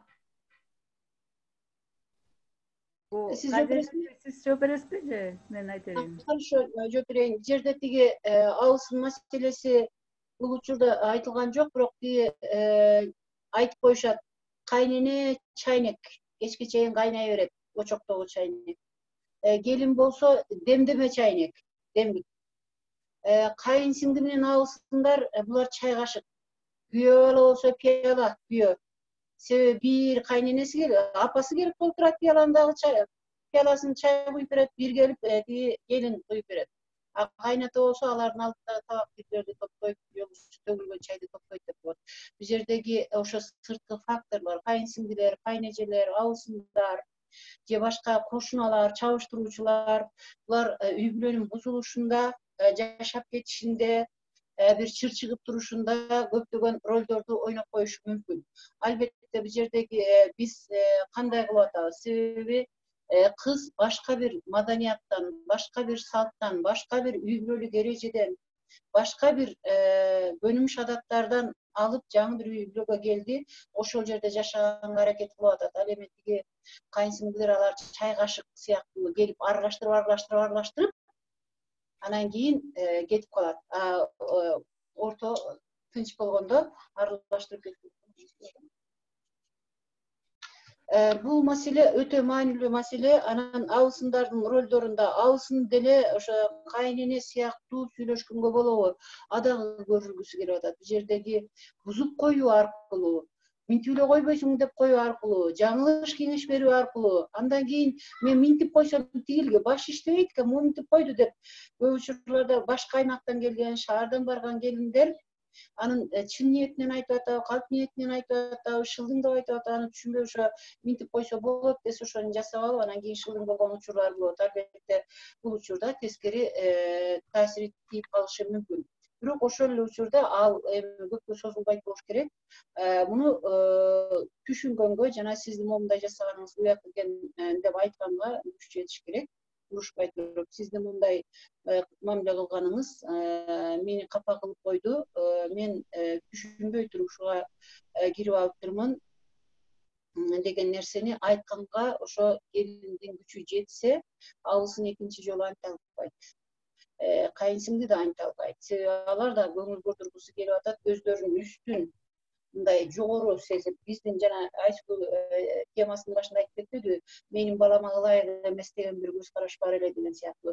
Мен ниниме, байкеме бул кыз ылайык эмес болчу, башка болчу деген сыяктуу бир жактырбоо маселесинен келип чыккан болушу мүмкүн кысканчтыктан. Атайын ойноп жасашы мүмкүн. Атайлап жасашы мүмкүн. Рахмат сизге. Айсыл эже кошуп кетиңиз, Мен неме жөнүндө айтайын, тиги өкүл ата, өкүл эне депчи.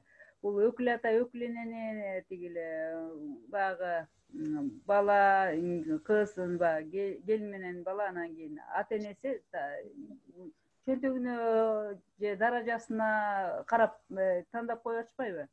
Бирок чындыгында биз эме сөз бар эмеспи? Өкүл апа, өкүл эне өлсө дагы тигиле, ой, өз ата энем өлсө дагы өкүл ата, өкүл энем өлбөсүн деп. Ушундай бир жакшы бир башка расклад бар эле, башкача айтылсалар. Бул немеде өкүл деген өкүл, ал бар экөө жакка тең карап, анан кийин ушундай кыйчалыш маселеде кеңешин, туура кеңешин бере турган кишилер да. Булар эмне кылат азыр учурда? Ошондой баг дөөлөттүү, акчалуу кишилерди коюшат, анан кийин ошолор менен катташат, жакшылык жамандыкта бирге болушат, анан баягы тойдо 300 кишини чакырып алат, анан ажырашып же ушундай скандал болгондо, талаш тартыш болгондо баары жок эч ким жок, баягы келин менен тигил бала ошо проблемасы менен белчесинен батып калып калып атат.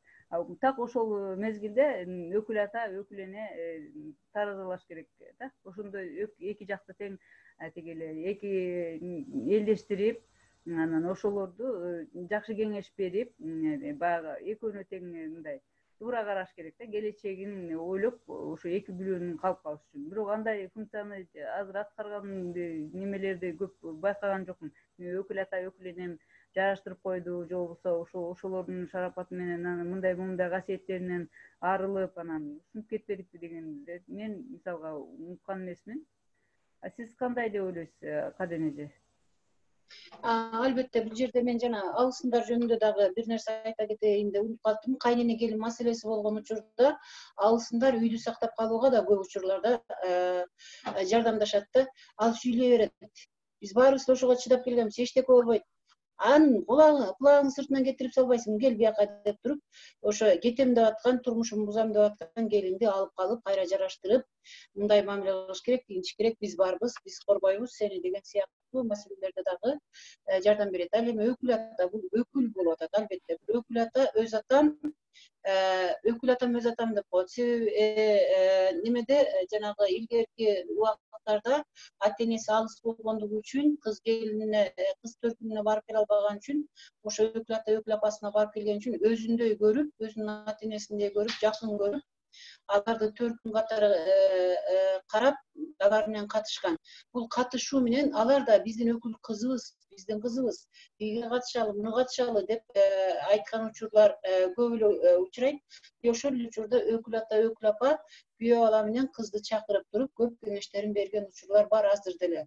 Бирок өкүл аталыкты түшүнсө, анан азыр өзүнөн 1 жаш улуу же болбосо өзү менен тең бирөөлөрдү тиге өкүл ата коюп атат, маданий мындай материалдык бир нерсеси болгон үчүн же достугубуз бузулбасын дегендиги үчүн, өкүл ата бул белгилүү бир жашты жашап калган, белгилүү бир турмуштук тажрыйбасы болуп калган бирөөлөр болсо, аларды коргой ала турган, турмуштун ысык суугуна күйүп, анан кийин кагылып калган бирөөлөр болсо, кой, турмушуңду бузбагын, андай кылбагын, момундай кылалы, тигиндей кылалы деп, ошол эле учурда тиги кыздын кайын журту менен сүйлөшүп, бул биздин кызыбыз эле момундай болуп атат, куда элек деген нерсени сүйлөшкөн учурлар болот.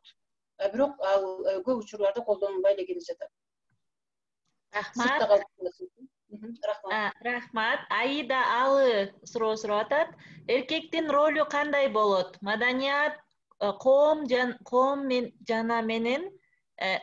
жана менен кишинин өзүнүн аң сезимдери, личность ролдору дейт. Эркектин ролу тууралуу сурап атат. Эркек бул жерде ортомчу, бул жерде сөз күйөө бала жөнүндө болуп атат.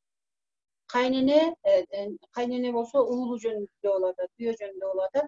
Ал ортомчу, судья ролунда болуп атат. Бирок ал чечим чыгарганды үйрөнгөнбү? Же болбосо апасынын баласы болуп чоңойгонбу? Атасындай болуп жоопкерчиликти алганды үйрөнгөнбү? Сен туурасың, сен туура эмессиң, кел отуруп сүйлөшөлү дегендей мындай жетилгенби, же болбосо тиги бала эле ойдонбу? Кээ бир учурларда тиги 50 жашта деле тиги бала эле ойдон жүрө беришет. Анан апалары да эркелетишет. Сен жүзгө чыксаң да менин баламсың да, менин көзүмдө баласың да деп коет, ого бетер жагып калат. Бул жоопкерчиликти алгысы келбеген эркектерден, жоопкерчиликке даяр болбогон эркектерден чыгат дагы турмушу бузулуп кете берет ал учурда. Эмне болсоңор ошо болгула, өкүңөр чечишип алгыла деп туруп качып да кетиши мүмкүн. Проблема чечүүгө даяр эркек бар, проблемадан качкан эркек бар, проблема менен беттешкен эркек бар, проблеманы көргөн эркек бар, проблеманы көргүсү келбей качып кетип, ичип кетип, анан үйдөн чыр чыгарып, анан башка жака кетип калгандай эркек бар. Ага чечим чыгарууга даяр эркекпи же даяр эмес эркекпи, ошого жараша үй бүлөнүн мындан аркы жашоосу, тагдыры, уя кандай болот, ошого жараша калыптанат же жоголот, күчтөнөт же алсызданат. Эркектин ролу өтө маанилүү. Себеби мурдагы изилдөөлөрдө дагы мен айткан болчумун, эркек башкарган үй бүлөдө, мына эркек үйдө чечим чыгара алса, бул абдан жакшы экен. Ал эми үйдүн башчысы аял болгон учурда үй бүлө мүчөлөрү көп депрессияга кирет экен. Рахмат сиздерге. Айсул эже кошосузбу? Кошоюн. Бул кээ бир эркектер эме болот да, мындай кул болушат да. Ата энесин мисалга, ата энесинин эмесин баягы айткан сөзүнө же болбосо тиги эле көз карашы туура келбесе, өзү менен макул болгон, өзүнүн көз карашындай болгон лидер аялды алат дагы. Анан кийин конфликт чыкканда мынтип бетине аялын коюп коет да, аял тиякта тигинин каалоосун божурап айта берет, тынысы артында турат. Анан кийин ойлойм, аялым ушинтип ойлоп атат, мен ошондой билүү сакташ керек деп экөө үйдөн чыгып кетет. Андай варианттагы ошондой мүнөз күткөн да эркектер бар да. Анан баягы аял жаман көрүнүп калат орто жолдон. Кайнене менен келин сүйлөшүп атат. Жаман көрсө да, жакшы көрсө да экөөнүн ортосунда диалог болуп атат. Экөө сүйлөшпөй калган жок. Бул экөө сүйлөшүп атса, аял астыга чыгып аткан болсо дагы экөө сүйлөшүп претензияларын, дооматтарын бири-бирине айтышып, бул болду, бул болгон жок, бул керек эмес деген нерсе сүйлөшүп калып атат. Эркек пассивдүү болсо дагы кайнене менен келин сүйлөштү. Бул маселенин чечилүүсүнө негизги жол болуп эсептелинет. Жагымсыз болсо да белгилүү бир убакыттан кийин кайра алар түшүнүшөт. Бир букту чыгарып алыш керек, бир парды чыгарып алыш керек. Анан кийин өктүп отуруп калып, анан кийин чын эле мен эмне ушинттим экен деген эки жагынан тең ой болушу мүмкүн. Ошо келин туура айтат. Негизи ушул келин кыйын келин өзү. Башка келиндерине караганда ушул кыйын. Бетке айтат деп туруп кайра аны мактап, анан аны кабыл алышы мүмкүн. Эгер белгилүү бир калыптанган көз карашы болбосо, мага келин баш ийиш керек, менин айтканым дайыма туура деген авторитардуу, анан калыптанган көз карашы болбосо. Бирок келин жанагындай болуп атса, чоң ыктымал кайнене да авторитар болуш керек, ушундай лидер болуш керек. Себеби баласы андай аялды албайт, андай болбосо. Рахмат. Аида Алы суроо сурайм деп атат. Суроо сураңыз, Аидажи. Саламатсыздарбы, урматтуу кесиптештер, жерликтерлер. Менин суроом терең болот го. Мен клавиатурам жакшы болбой, опечаткалар чыгып атат, аны түшүнүктүү эмес болду да. Менин суроом мындай, бул деген маселе кайнене менен келин менен маселе аябай терең го. Анан ар бир үй бүлө өзгөчө болот, ар бир киши болот өзгөчө. Анан бир обобщениеге чыкса болот беле, жок. Менче чыга албайт го киши, бирок силердин тажрыйбаларыңардан менен коом менен биздин коомдун өзүнүн мыйзамдары бар. Анан коомдун өзгөчөлүктөрү бар. Анан үй бүлөдөгү ар биринен күтүүлөрү бар. Анан ролдор, обязанностьтары бар. И ар бир кишинин өзүнүн личность, психологиясы бар да. Ошонун баарын чогултуп алып бир маселе чече алабы киши. Анан кийин бул деген оңой, бир жолу айтып койгону пар чыгарып алыш деген оңой, бирок кээ бирлерде бул мүмкүн эмес да. Анан сиздин кандай тип деген адвайс эле кеңештериңиз болот ушундай аялдарга? Кантип пар чыгарып алса болот мисалы? Же бул деген келин болсо дагы, кайнене болсо дагы экөө тең бири-бирин кой, бир жакшы кайненелер деле бар.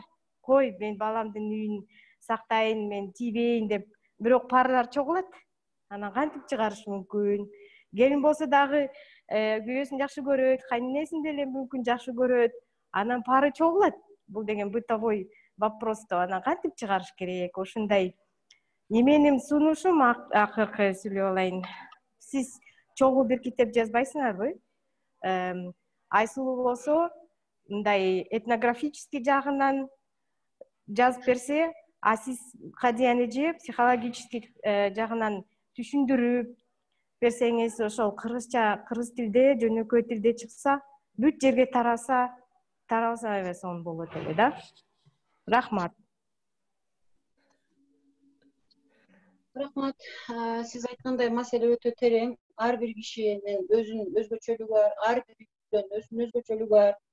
Жалпылаганга мүмкүн эмес, бирок жалпылаганга мүмкүн жактары да бар. Себеби бул бүт дүйнөдө кайнене келин маселеси. Анан кайнене келин маселеси многу кыргыздарда кайнене келин маселеси, бирок кыргыздарда кайнене келин ушундай эле тиги мындай таптакыр сүйлөшпөй калганга чейин барбайт экен кайнене келин. Баары бир деле кечирет экен, элибиз айкөл экен, келин деле кечирет экен, кайнене деле кечирет экен. Бул жагынан өтө жакшы деп неметсек. Анан күтүүлөр, кайненеден келин эмне күтүп атат, келинден кайнене эмне күтүп атат, же эмнелерди күтүп атышат экөө бири-биринен. Кайненем тигинтип койсо болмок, келиним минтип койсо болмок. Болмок, бирок аны айтылбаган сөз болгондугу үчүн ал каяктан билет эле.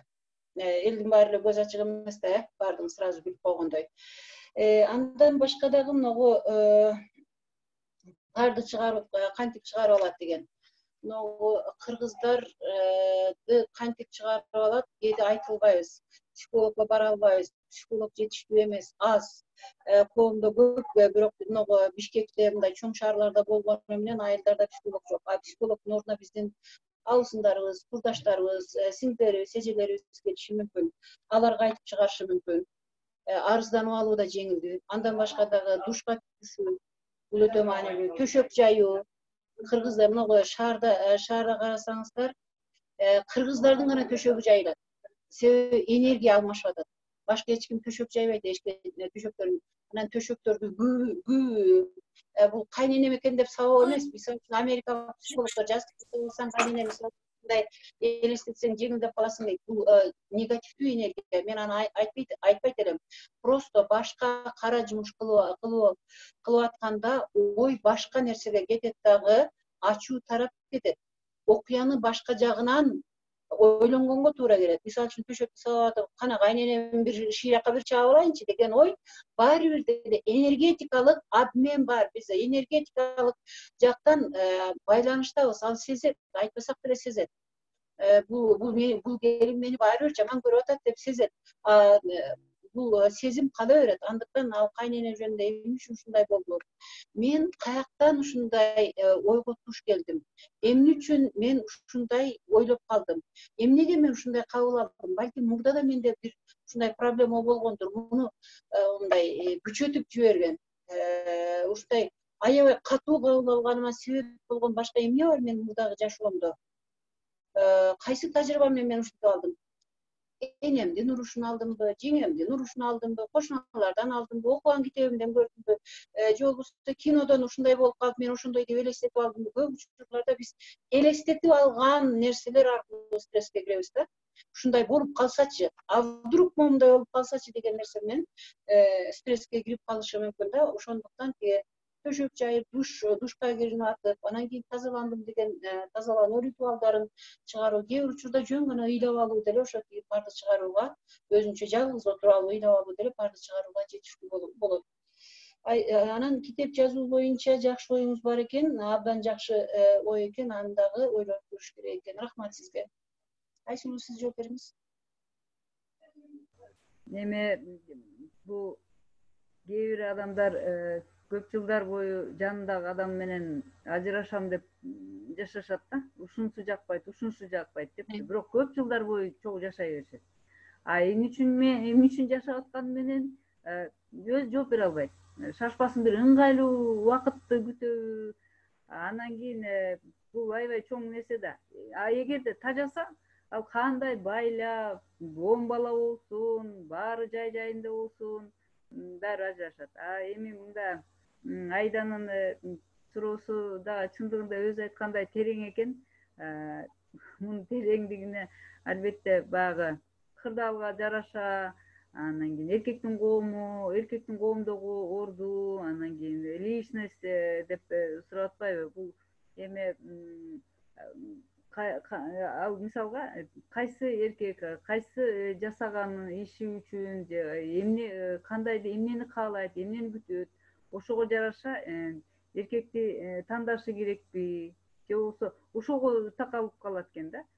Биз мисалга эркек мындай болуш керек, коомдо мындай болуш керек, түрдө андай болуш керек деп жооп бергенибиз менен деле ал баары бир мындай бир рахат же болбосо канааттандыруу алып келбейт болуш керек. Айданын суроосуначы себеп дегенде мындай болуш керек турбайбы, кел күйөөм мындай болгунуң деп антип да айта албайбыз. Ошо анан кийин бул жерде дагы бар бекен суроолор? Ооба, Гүлзат Баялиеванын суроосунан жооп берип койсоңуз, окуп атасыз да, э? ооба. Гүлзаттын суроосу мындай экен. Ой. Ой, мен туура эмес эметип атам. Окуп коеюнбу мен, э? Жакшы, мына рахмат, баалап кеттиңиздер. Келин кайнене маселеси көрүшө электелип башталат деп. Мен бая айтып кеттим, э? Кыз чоңоюп атканда эле тиги энеси эле баштап атпайбы? Кайненең моуну кечирбейт, кайненең төбөдөн ары төрттү коймок. Ушинтип да кыласыңбы? Шашпа. Менин тилимди албай атасың. Ушу сөздү баары кайненең айтат депчи. Анан чыккан кыз чийден тышкары деп ошондой мамиле кылып, ошону сиңирип, бул жерге кайра келбегенде ол анан кийин чыда деп ошентип стереотип менен өстүрүшөт да чындыгында. Анан бул албетте бул анан кийин кеткендечи бул баягы кыз күйөөгө кетип атканда, армияга кетип аткандан кийин мынтип эле боксерский немелер болсо, так бул мынтип коем тиңди. Ушундай бир настрой менен кетет да чындыгында. Ушундай берет экен деп анан кийин тигил абысындары менен барат, абысындары ар кошкондон бир кошкон болушу мүмкүн, же болбосо бир коллектив болушу мүмкүн, жаңбагы төрөлгөн баласын шак колдон ала калып, жардамдашып, кайра тигил коллектив боло калып, кийин апам тияка чакырып атат, баягы тигиниңди тигил төшөктү мындай жайсың, мен аны оңдой койдум, анан тигиндей койдум, кара байка депчи. Ошентип неме кылышы мүмкүн да. Ошол немелер жандагылары жеңгенге жардам беришет. Анан бул анан ошо чындыгында ушул биз дагы кыздарды тарбиялап атканда ошол стереотиптерди мээсине салгандан этият болушубуз керек да. Ада кайненең сөзсүз мындай болот же сөзсүз андай болот депчи. Мен көрүп жатарбыз, өзүңдүн тандыганыңа жараша, кийинде байка тигил күйөөң каяктан экен, жосу жигитиң кандай максатта жүрүп атасың, үй бүлөсү кандай экен. Мунун баары сенин маанисиси мындай жакшынакай кийинет экен, жакшынакай сүйлөт экен, сонун ырдайт экен деп жүрүп атасың мисалга.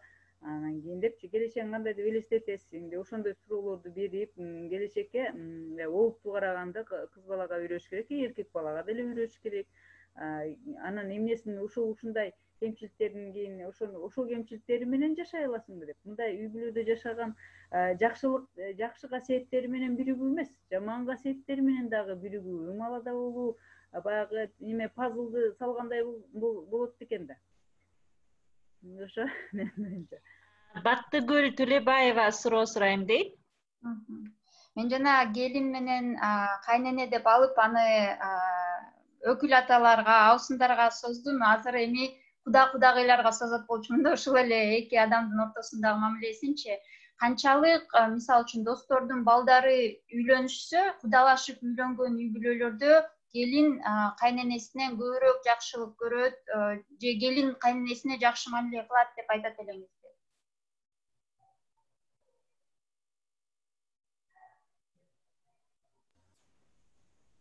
Эже сиз жооп бересизби? Сиз жооп бериңиз. Бул ушул немеде куда сөөктүн баягы кээде байкап калам, куда сөөк тиги ата энеси, кыздын ата энеси дагы урушканда экөө шак тигил неме бөлүнүп кетишет да, кеңеш берип, кайра чогуу кой балдарды бириктирели, мындай кылалы деп неметкени, ошондой позицияны кармаган үй бүлөлөр азайып баратат окшойт негелер. Бирок чындыгында бул тигил баягы кудалашып коюп, же болбосо кичинекейиңдесиң кудалашып, достор анан ушундай болобу, сонун болобу деп жакшы эле ниет кылышат, бирок бул деле дайыма эле өзүн актай бербейт экен. Ошондой деп мен ойго келдим да. Анткени баары бир турмуш башка немелерди кылышат, жакшы эле кечиримдүү болоюн дейт, баягы досумдун эмеси эле деп. Анан достор деле кийин балдары жашабай калса катташпай деле калып атпайбы? Бул деген баягы ченеп, тактап, математикалык расчет менен сала турган нерсе эмес экен. Үйдү дагы курганда жакшы эле кургандай болот экенсиң. килеген үйлөрдү. Бул адамдын немеси, адамдагы барган сайын, тажрыйба топлогон сайын өзгөрөт экен да. Буга кошумчалап койсом болобу?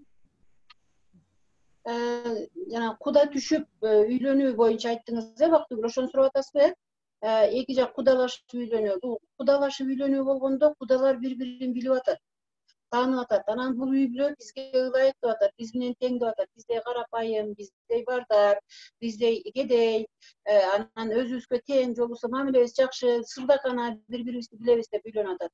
Кызын да билебиз, баласын да билебиз деген сыяктуу нерсе менен үйлөнүп атат. Бул боюнча ошо кудалашып үйлөнгөндөрдүн жашап кетүү мүмкүнчүлүгү албетте ар бир үй бүлөгө жараша өзгөрүшө дагы жашап кетүү ыктымалы жогору туруп атат. Себеби эки жак тең мүмкүн болушунча балдарын жашатканга аракет кылып атат. Анан мен бир изилдөө жасадым эле. Советтер Союзу учурунда кимдер көбүрөөк ажырашкан депчи, эң көп ажырашкандар могу Россияда Москва, Ленинград, Новосибирский сыяктуу демеде чоң шаарлардагы ажырашуу ар бир 6-чы, ар бир 5-чи киши ажырашып атса, ар бир 3-чү киши ажырашып атса, Советтер Союзу учурунда мына мусулман өлкөлөрдө өзбектер, кыргыздар, түркмөндөр, казактар сыяктууларда ажырашуу 100дөн 15 киши ажырашат экен. Тиги алардын 15и ошо 100-15 ажырашканы казактар менен кыргыздар экен. Себеби биз болсо мен ушуну жактырдым бишөө деп мындай өзү дагы чечкиндүү кадам таштагандыгы үчүн, же болбосо балким жеңил ойлуу мамиле кылгандыгы үчүнбү мындай неме кылбайт экен. Ал эми өзбектерде, түркмөндөрдө калың маселеси бар. Ошо калың берүү маселесинен улам анан кудаларды сыйлоо, мен айткан жерде жашайсың кызым, болду, ушуну менен жашайсың деген кыз тараптан дагы, бала тараптан дагы тыюу болгондугу үчүн аларда жашоо мындай 6да 1, 7де 1 болуп азаят экен. Орустарда 3дө 1 болуп атса, кыргыздарда, казактарда 15де 1 экен. Ошол эле сыяктуу мусулман өлкөлөрдө ажырашуу нике болгондугу үчүн, атайын никеде тургандыгы үчүн, же болбосо церковдо нике кылып, же мечитте нике кылып, же үйдө нике кылгандыгы үчүн бул никеде Кудайдын алдында сөз берип атат. Биз кыйынчылыкта, жакшылыкта, жамандыкта, оор күндөрдө, жеңил күндөрдө, жакшы күндөрдө бирге болобуз деген сөз берген үчүн, ошо сөздүн кубаты үчүн азыр сөздүн кубаты канчалык деңгээлде экени белгисиз. Ошого карабастан бул ошо никелешкендерде ажырашуу аз болуп атат да. Анан кийин бул куда түшүп берүү, мусулман өлкөлөрдө куда түшүү бул көп учурларда үй бүлөнү сактап калышына өбөлгө болот экен. Рахмат. Рахмат. Мукаррам эже суроо сурап атат. Айсулуу кыргыз, орус, француз кайненелерди салыштырды. Ошол жерде келин алганда кыргыз кайнененин тилеги тууралуу айтылды. Колу узарат, келиндин чайын ичем деген сыяктуу. Тойлордо да ошондой тилектер айтылат. Анан көбүнчө келиндин кызматына басым жасалат. Менин суроом, Кадыян эже жана Айсулуу эже, сиз келин алып аткан аялга кандай бата же каалоо тилек айтмаксыздар?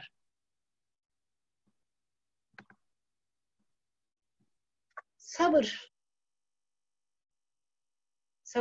Өткөндө бир эжеден сурадык, эже келиниңиз менен кандай жашап атасыз деп, бир канча жыл мурун. Айтты. Кыздар, мен келин менен жашап атам. Ошо келин алгандан бери оозума минтип салып койгом деди. Көп учурларда ошо тиги айтыла турган сөз бар, айтылбай турган сөз бар. Кабыл алына турган сөз бар, кабыл алынбай турган сөз бар. Эгер кайнене муну тажрыйбалуулук кылып, балам менен келиним жашап кетсин дей турган болсо, оюна эмне келсе ошону сүйлөбөгөнгө өзүн көндүрүп атат. Келин да ошол эле учурда айтпай турган сөздү айтпай калып атат. Демек, көп учурларда бул жана анекдоттор, оозуна тиги сүйлөгүң келип, ушундай ачууң келип аткан, оозуңа фасоль салып алсаң, сүйлөй албай каласың, жакшы болуп калат. Или конфет салып алсаң, сүйлөбөй каласың.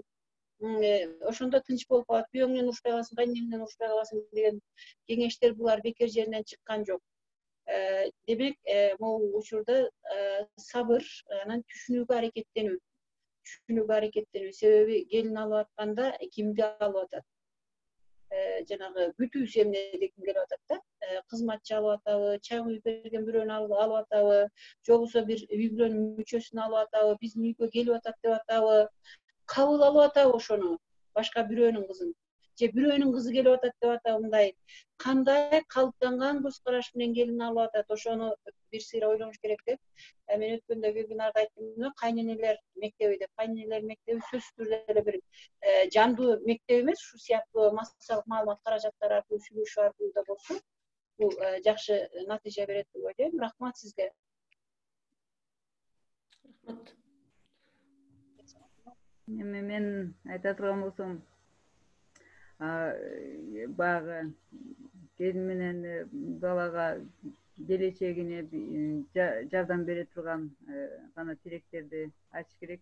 Албетте баягы эле эже айткандай сабырдуулук, бирөөнү түшүнгөнгө аракет кылуу, кечиримдүү болуу, анан кийин кайсы неме болсо дагы кандай сөз чыгып кетсе дагы кечирмейин, убакытты кечирүүнүн убактын тездетиш керек да. Урушкандан алыстабаш керек, кечиримдүүлүк кайра табыша калыш керек да. Аралык өтпөшү керек. Анан кийин ошого ылайыктаган эле немелер го, баталар берилиши керек да. Бир дагы неме мынго эмоция пикке 10 секундта жетет да. 1, 2, 3, 4, 5, 6, 7, 8, 9, 10. Ошо 10 секундка чейин бир терең дем алып койсо, ачуусу тарап кетет. Анан айткысы келген сөздү эмес, башка бир сөздү айтышы мүмкүн. Бул деген үй бүлөнү сактап калышы мүмкүн. Рахмат. Рахмат. Кымбат Болотбекова айтып атат чатта. Сиздер медиатор катары чоң жумуш аткарат экенсиздер дейт. Сиздерге чоң рахмат дейт. Медиатор катары. Анан мага частный жеке менин чатыма жазыптыр бирөө.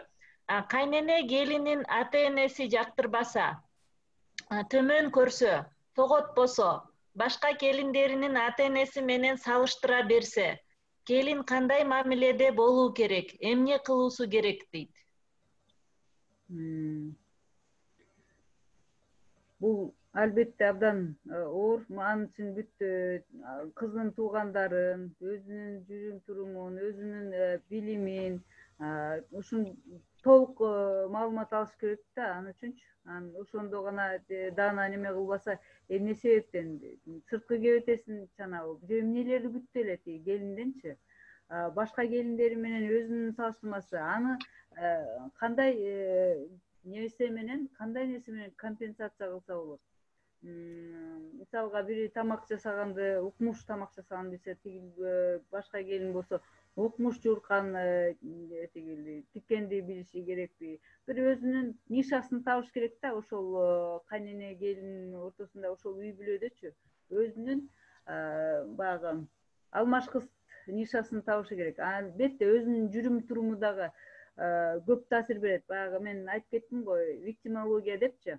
Адам өзүн кор тутуп, анан кийин мен ушинтип атат, мен эмне үчүн ушул кругтан чыга албайм, эмне үчүн ушуну жиреп чыга албайм, эмне себептер бар деп, муну өзүн сырттан караткан, өзүн сырттан ачып берген, өзүн сырттан түшүндүргөн психолог керек, сөзсүз. Эгерде үй бүлөнү сактап калам десе, буга чындыгында аракет кылса керек да.